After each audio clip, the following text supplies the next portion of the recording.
let's go to Erin. What was your classic maker for Indiana Jones / Raiders of the Lost Ark? My classic maker was definitely Harrison Ford. Really awesome. Oh, mine. Good job. Well, I was really hoping nobody was going to steal that because he created, I mean, yes, he had the script, but he created this very iconic, memorable, lovable character that like men wanted to be and women wanted to be with, you know, like trust me. And he was the perfect actor to helm this movie, but then also the franchise. He pulled it off so well. And I mean, you can see similarities between Indiana Jones and Han Solo, but at the same time, you can definitely see distinctions between the two of them. Oh, totally. And I think I even asked at one point on my Instagram, like for people to vote who did they prefer Harrison Ford as more? Oh, yeah. Han Solo or Indiana Jones. And I want to say that Indiana Jones won by I think he got 75% of the vote. Wow. That's awesome. Yeah, I mean, Han Solo is definitely a fun character, and I props to him playing Han Solo. But yeah, I'd go with Indy as well as being I feel like Han Solo, it takes longer to kind of warm up to the character. Yeah. Because it takes a movie and a half probably. Really? All you think about is money. Well, I mean, just the way Han Solo is to me, it's like I feel like he's not really meant to be likable at first. No, he's not. Having rewatched the original trilogy parts of it recently, I just feel like I didn't really care for him so much in the first one as I did in Empire Strikes Back when his character kind of develops. But I love seeing him frozen in carbonite. It was the best. I mean, I think they take him away, just as you've kind of gotten to know that character. But, with Indy, it's you kind of get to see what he's all about right away. Paul, I love you. I know. That's my text tone for when my husband texts me. Oh, really? Nice. I know. Anyway. It creeps people out. Every now and then somebody will be like, why is there a man's voice?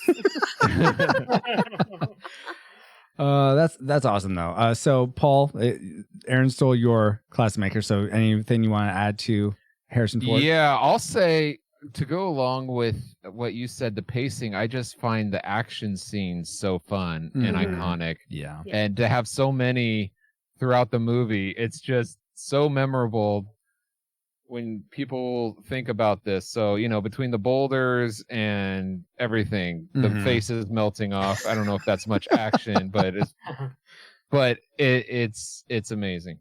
It's more than most movies have. Usually movies have maybe 1 or 3 big action pieces. This seems to have 5 to 8. I know. It's kind of crazy that way. Yeah. So go ahead.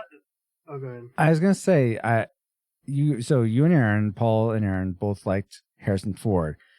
I've heard sort of in the ether that Tom Selleck was also in the running for being Indiana Jones. He auditioned. They offered the role to him.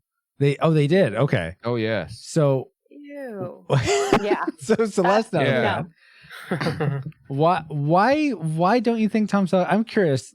Why don't you think Tom Selleck would have done as good a job? He wouldn't. Why? I feel. Oh wait, I'm sorry. Quickly Down Under. That's why. Quickly Down Under is great. Is it? Yes, compared to this, is it? That's gonna be my birthday movie. If it's not voted up, that's gonna be my birthday movie. That's fine. God. But if you oh my gosh, Quickly Down Under, Erin, it's great. Great cinema. I'm not saying it's not great, but when you compare the two, I feel like all right, that's fair. That's fair. His mustache is just so big that it would need its own rope. He would just whip people with his mustache. Yes, that mustache was the whip.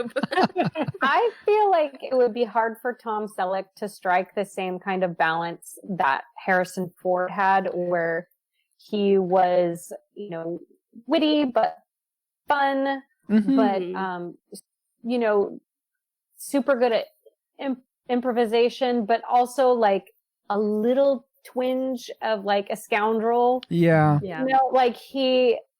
And I just can't imagine anybody else, because Harrison Ford nailed that so perfectly. You absolutely believed that he, you know, was that intelligent, but also so strong and witty and fun, but also kind of a scoundrel, but also just a good person at his core, you know? Totally. Yeah, yeah. I feel like I don't think Tom Selleck could have sold that in the same way. I think it would have been a completely different character. Yeah, I think Tom Selleck as sort of an actor feels a little cooler. I mean, if it's a weird way of putting it, but I feel like there's a warmness to Harrison Ford, at least to Harrison Ford in the 80s and 90s that, yeah, Tom Selleck, I don't think has that. I think Tom Selleck's a bit more imposing than Harrison Ford. So anyway, enough Harrison Ford talk.